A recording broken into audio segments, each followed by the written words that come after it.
O cheiro de mofo e desespero era a fragrância persistente de Vila Sofrimento. Não era um nome oficial, claro.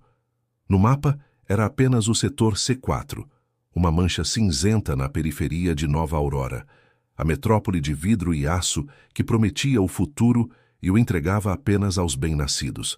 Mas para Jonas, um homem cuja espinha dorsal era tão torta quanto as vigas de madeira que sustentavam seu barraco, o nome extraoficial era uma descrição dolorosamente precisa.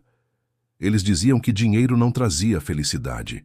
Jonas costumava repetir essa máxima, um mantra de autoconsolo que os ricos inventaram para justificar sua fortuna, enquanto os pobres se afogavam em dívidas e doenças. Até que, aos 42 anos, com a morte da esposa por uma infecção simples, que um mísero plano de saúde teria resolvido, ele parou de crer em poemas e passou a crer em fatos.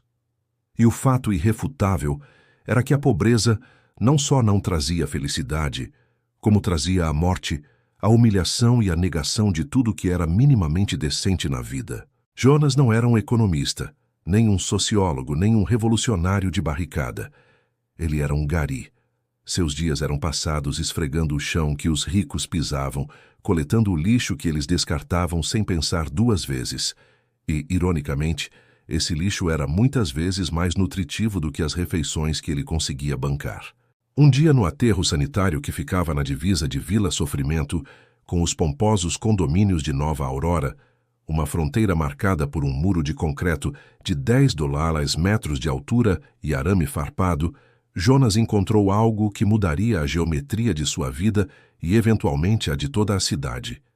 Não foi um baú de ouro, nem um bilhete premiado de loteria. Foi uma caixa preta, uma caixa de metal fosco, sem marcas ou parafusos visíveis, perfeitamente hermética. Ela estava enterrada sob uma montanha de entulho eletrônico descartado por uma empresa de tecnologia recém-falida, a Ether Corp.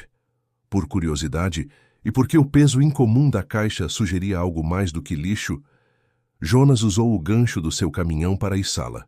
Ele a levou para o barraco, escondeu-a sob o colchão de palha e durante 3 noites tentou abri-la com todas as ferramentas rudimentares que possuía.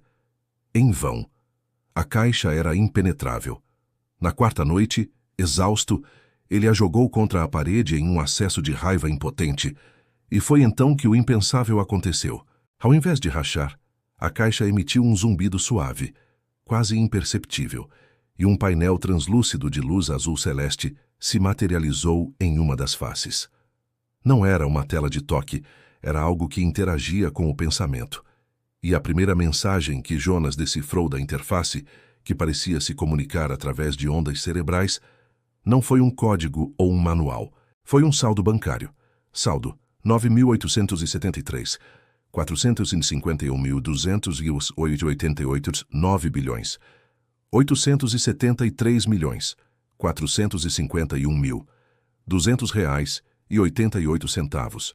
Jonas, o gari que vivia com menos de um salário mínimo, estava olhando para uma fortuna que poderia comprar Nova Aurora e ainda sobrar troco. A caixa não era um cofre.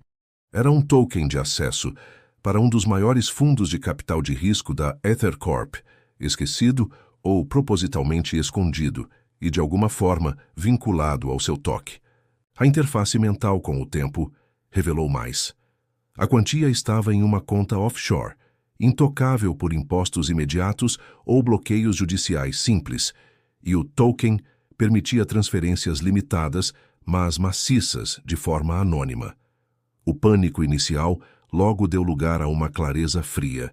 A morte de sua esposa não foi a única tragédia. A cada semana, uma criança em Vila Sofrimento morria de desnutrição. Um idoso era despejado por não pagar o aluguel ínfimo, e jovens talentosos eram sugados pelo crime porque não havia biblioteca escola decente ou sequer uma calçada para andar. Eles eram ignorados. Naquela noite, Jonas teve uma epifania. Não era sobre comprar a felicidade. Era sobre comprar a ausência de miséria, o que era quase a mesma coisa. Ele não usaria o dinheiro para se mudar para uma cobertura ou comprar um carro de luxo. Ele usaria o dinheiro para provar que a pobreza não é um estado de espírito, mas uma falha sistêmica que podia ser corrigida com a única linguagem que a sociedade capitalista entendia: o capital. A sua primeira transferência foi um teste, apenas $100.000. Fez a transferência para uma conta bancária recém-criada em nome de uma ONG fantasma que ele chamou de O Projeto Limpeza. O dinheiro chegou em segundos, sem rastros. Era real. O poder que ele segurava nas mãos, ou melhor, na mente, era assustador, mas também libertador. A partir desse momento, Jonas não era mais um gari. Ele era um arquiteto silencioso do caos financeiro, e esperava ele da redenção social. Seu gancho não era a riqueza em si, mas a pergunta moral. Se você tivesse o poder de erradicar a miséria de uma comunidade inteira, mas tivesse que quebrar todas as regras do sistema que a criou, você faria? E a resposta de Jonas, enquanto olhava para as luzes frias e indiferentes de Nova Aurora, do outro lado do muro, era um retumbante e perigoso: sim,